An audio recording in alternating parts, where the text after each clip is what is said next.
It's sort of crazy timing when you put it that way for both children with 2 assassination attempts against the president. I'm honored to work in this job. I view this job as the president's spokesperson and the White House spokeswoman as public service. It's not just any job. I'm honored to do it, and I'm honored to work and speak on behalf of President Trump, who has faced unprecedented adversity and challenges, and I'm honored to work for him. And again, as I witnessed on Saturday night, just his dogged resolve and determination to get back onto the stage, and he was pushing Secret Service and law enforcement to allow him to address, and that really, I think, hopefully gives the country the type of strength that we need. And I certainly know, as his spokeswoman, and I can speak on behalf of all of the staff here at the White House, the president inspires all of us to just keep going and keep fighting every day. Thanks, Daniel, and congrats to you on your new baby. He's beautiful. Aisha. Just on the rhetoric, you mentioned the First Lady and Jimmy Kimmel. Jimmy Kimmel's comments were, "Mrs. Trump, you have a glow like an expectant widow." And he said this days before the shooting, but there does seem to be a normalization of rhetoric about assassinating this particular president. How can this administration try to put an end to this?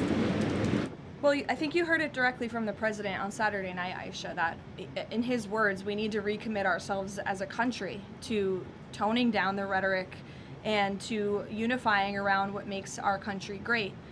That's true of everyone who works in this White House, but as I said, it's also true of everyone who has a voice and a platform across this country, whether you're on television, a podcast host,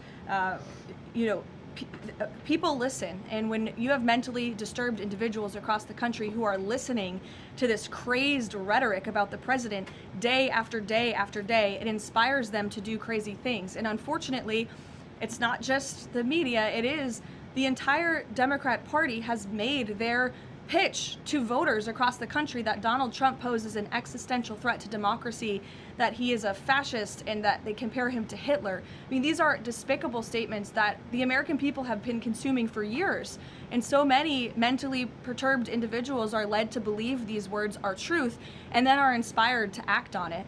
I have a whole host of examples that we can share with you after. It is pages and pages of major Democrat Party elected officials saying, such as Rep. Hakeem Jeffries just this month said, "We are in an era of maximum warfare everywhere all the time."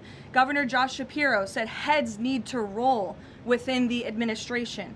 Senator Alex Padilla said people are, quote, dying because of fear and terror caused by the Trump administration. Senator Elizabeth Warren, President Trump is making the country look like a, quote, fascist state. Senator Adam Schiff saying President Trump using a dictator playbook. Senator Ed Markey calling President Trump a dictator, saying that this administration's actions are authoritarianism on steroids. Governor J.B. Pritzker, "Never before in my life have I called for mass protest disruptions. These Republicans cannot know a moment of peace." You have Rep. Presley saying, "We'll see you in the streets." Rep. Monica McIver, a Democrat representative on Capitol Hill, "We will not take this shit from Donald Trump. He thinks he's a dictator. We are at war." These are Democrat elected officials calling for war against the President of the United States and his supporters. I could go on, but again, when you have people in positions of power that are saying things like this every single day for years, you are inspiring violence by people who are already mentally ill. And that's what we've seen against this president for far too long.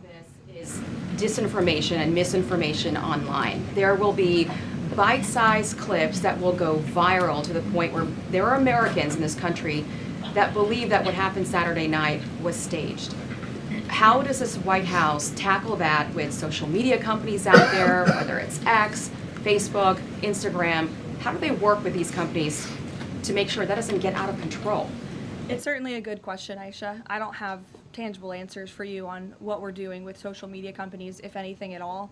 What I will say is it's very important to us that we get the truth and the facts about this case and any case out there as quickly as possible to dispel some of that crazy nonsense that you do see running rampant online. And I think the Department of Justice and the FBI thus far have done a good job of disseminating the truth and the facts about this alleged attempted assassin, the perpetrator in this case, and I understand he'll be arraigned in court very soon. You all see that, and the Department of Justice will be giving a briefing and an update later today. So as far as we're concerned, just providing maximum transparency, and hopefully people will believe the truth rather than the lies and the conspiracies that so often do go crazy on social media. Rachel. Thanks, Caroline. Does the administration view this as a security failure, or did the protocols work as they were designed? The president has said he believes that the protocols worked. Again, you had a perpetrator who tried to breach the security parameter that was set up by Secret Service, and he was running as fast as he could and was immediately neutralized moments later. And again, having been right up there on the stage with the president and the First Lady, I can tell you it was seconds before we were told to get down, and it was seconds before we found ourselves in the hold room backstage. It all happened literally within a matter of seconds. The president, the vice president, and the First Lady being pulled to safety. That is not done if there's a lapse. So Secret Service did their jobs well. They communicated with one another to remove the president and the vice president to safety as quickly as they could, and obviously to neutralize the shooter as well. And thank God they did, because if that man was allowed into that ballroom, it would have been a much different scene. And just one more follow-up on just how the White House could be rethinking security protocols going forward. I mean, we all remember after the attempted assassination in Butler, there were indoor rallies that were held after that. Is that out of the question, changing any additional security protocols when it comes to how the president does these events that are outside of the White House? I definitely wouldn't say changes are out of the question. I think, again, that it's up to the White House here, and we view it as a great responsibility to ensure the maximum safety of the president and the vice president and the entire cabinet. And so we're always looking for ways to improve security. I think if you just sit here and say everything is perfect all the time, that's not a good way to operate. And so the White House will continue to engage with DHS and with Secret Service to find ways to improve and strengthen security. But as far as Saturday night is concerned, the president was satisfied with the response, and he's very grateful to the men and women who provided the response for him and his wife and members of his team. Caroline. Thanks, Caroline. The president has talked about rescheduling the dinner within 30 days. Does he have a specific venue in mind, and would he consider hosting it at the White House?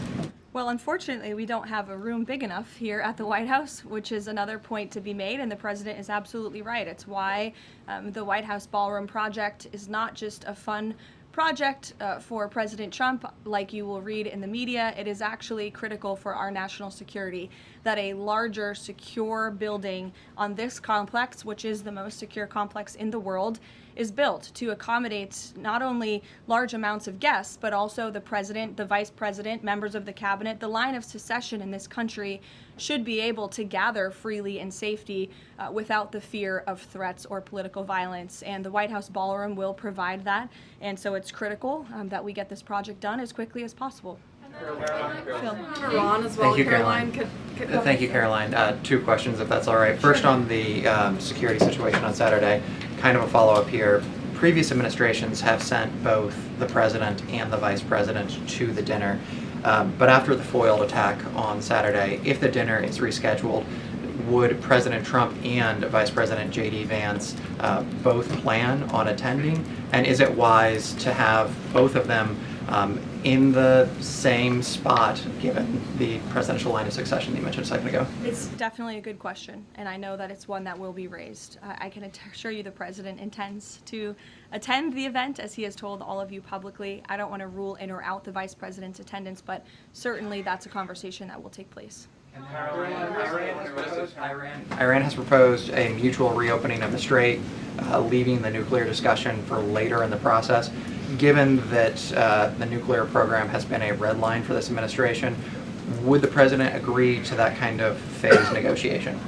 Well, only because it's been reported. I will confirm the president has met with his national security team this morning. The meeting may be ongoing, maybe not. I don't want to speak affirmatively because I was prepping to come out here, but the proposal was being discussed. I don't want to get ahead of the president or his national security team.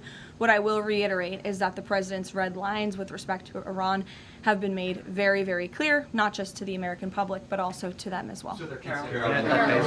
I wouldn't say they're considering it. I would just say that there was a discussion this morning that I don't want to get ahead of, and you'll hear directly from the president, I'm sure, on this topic very soon. I'm going to ask you about the Fed chairman, but first, 3 assassination attempts in 3 years.